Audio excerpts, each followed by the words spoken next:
just going to make sure you're going to put on Bancross. You're going to put 2 mana potions on, and then you'll be able to put on your beads. Along with that, his passive steals physical and magical protection while boosting his healing obtained from his magical lifesteal.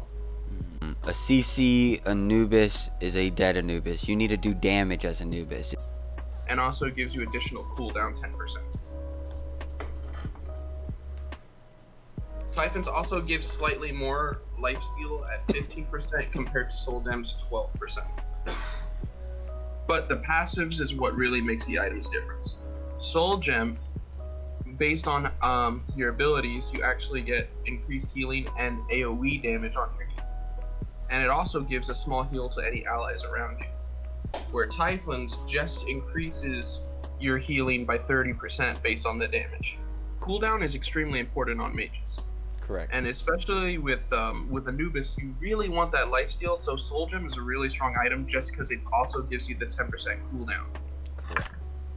So you can actually use Soul Gem as one of your cooldown items to hit that max of 40%. Correct. So the percentage pen that you're going to get on Typhons is just going to help you so much on your damage on them. Remember, flat pen's good for squishies, percent pen always going to help you with things. Correct. Correct. Correcting. I couldn't decide which one I liked, so I put them all in. Let's go into his first ability. Anubis' first ability is Plague Lotus. I said Lotus. Locust. Damn. Nah. Anubis' first ability is Plague Locust. Plague of Locust. Can I not fucking read today? Plague of Locust. Plague of Locust is, what does it say? Max damage per tick. So the max damage you're going to be able to do per tick is going to be 95 base damage with an additional 40% magical power added onto that. It can deal up to 570 damage, just the base, and 240% magical power added onto that. I think we had done the math. What was that total up to be, like 1800 by the end of that? Yeah, we did the math. Hypothetically speaking, if you had a power of 500. 500. That's the low, guys. The low wing mechanics. You were hitting people for 1,000 plus damage with one ability. It's disgusting. It's downright disgusting. It's horrifying when you look at the percent scaling on some of his abilities. It hurts your soul. Go right into, and that's a cone effect, by the way, guys. That is a cone effect. It is a wide cone effect in front of you. Note that while you're channeling this ability, you cannot move, but you can cancel it early if you need to. And while you're also in this ability, yes, you cannot move, but you're also immune to knockback. You are basically foot's on the ground. Yep. This is my place now. Yeah. Ability number 2 for Anubis is Mummify. Okay, where you stun for the max stun when you're level 20 and it's all the way maxed out. Your max stun is going to go all the way up to 2 seconds. So that it is a straight line ability. So you will have to be a little accurate and lead people. This ability does not do damage on its own. But what makes this ability so strong is the fact that it sets up for so many of Anubis' abilities, like his 1, his 3, and his ultimate, which we'll get to later. They said it perfectly. I mean, Beautiful. Not much you can add on top of that, right? yeah. Yeah. With the grasping hands, that does that area effect, which also slows your enemy by 25%, or doing damage every 5.5 seconds. So I mean, you can get two ticks in 1 second, which just helps build up the passive quickly. Stacks. And they're stuck in that area, slowing them down, taking them up. Yeah, that 25% slow is just ridiculous. You ever feel like you're running in syrup, basically? Yes, that's also a ground target. What's awesome about that, you can do that from a range. You don't have to be all up close. Has a radius of 20.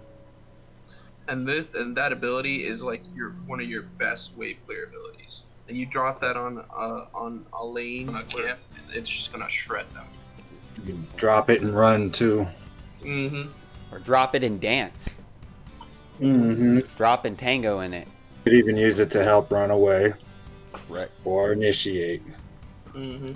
Max tick damage for grasping hands is 85 base with a plus 35 magical power added on. That's like the damage is just ridiculous. That's dumb.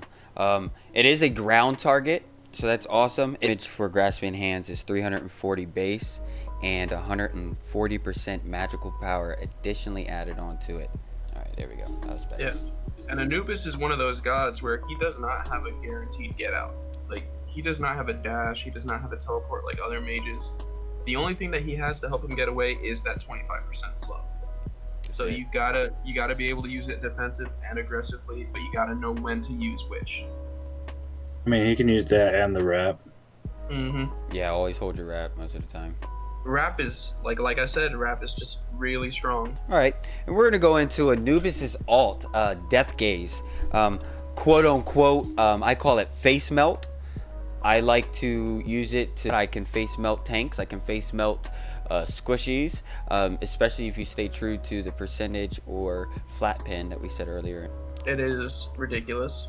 Y'all He have calls any- it face melt. I prefer to call it delete you from the game, because that is what it'll do for most characters in this game. You will not get to play if you stand in front of this ultimate. I'm telling you that right now. Which you could catch everybody in the line if they all together. Mhm. Correct. It just pierces right through. This is like those ultimate in the game that is specifically built to one-shot any character in this game. You will feel it. You get when you're playing against Anubis. One thing we can talk about, like, it's fun playing with Anubis, but playing against Anubis, you really have to think about countering his build. Correct. Because one thing about Anubis is you're gonna know what he wants to do. He wants to get that lifesteal online. He wants to get that damage online. What are his weaknesses? He lacks mobility. If you get him out of position and you focus on him, you can kill him, melt him down really quickly. You already know what he's gonna build. He has to build lifesteal. If you see Anubis and he's not building lifesteal, he's not playing the character correctly. 100%. But you can actually use that to your advantage, because if you know they're gonna build lifesteal, 2-3 people on your team put on some anti-heal and you're gonna hurt him a lot. There are a lot of gods with built-in anti-heal that will counter Anubis. Odin, ultimate, stops all healing. Cerberus, passive anti-heal on all of his abilities. Right, 40%. By the way. Osiris, ultimate, gets rid of all your healing on a single target. Surprisingly, you haven't said my problem though. The only person I have a problem with in this game as I play Anubis. Just take a And that wild would guess. be? Colin.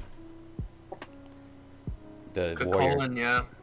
He's Colin. the only fucker that I am truly fearful when I play Anubis. They put on a little makes sense anti-heal.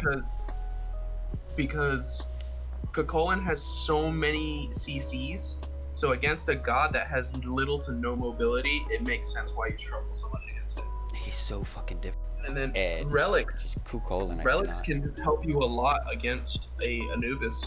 Proved that last night. Beads will negate his mummify at least once, which can help you a lot to get out. Aegis. You Aegis that ultimate, he loses a big portion of his damage. Ankh. Cursed Ankh. This item is so good against Anubis because it reduces all of his healing by 50%. That includes his passive healing. It is very true. Mm-hmm. I mean, what can you say? He has been an OG god in this game since it first came out. Like, you're gonna run into an Anubis. You're gonna play this game, you will run into an Anubis. There's no doubt in my mind. He's just a strong god, and he's always been a strong god. That Anubis game right there, just an easy joust, wasn't very much. I know that I had the help of Gio. Thank you, Gio. Thank you, Sean. Everybody that had put in the effort for making this video, I want to give you guys a big shout out. Thank you very much. And if you guys want to join the J Squad Discord and be a part of maybe some of the production of it, or maybe even just chill while when I'm streaming, in the link in the description below that will show you guys everything in words. If you guys want to read it yourself, that's fine. There is a awesome website for that. If you guys have enjoyed what you guys watched and you guys want to see more Smite videos this coming up Friday, make sure you guys go check out the Scylla match. And that was a pretty awesome game. We'll show you guys kind of the ins and outs on there, and it's a very inspirational video. So I hope you guys go ahead and check that out as well, and check out our previous review for Video Break. So you guys should definitely check that out. And like I said, put a like, a comment, and hit a subscribe. Put that little notification button. It really does help. Thank you. Gladly appreciate it, guys. And until next time, peace.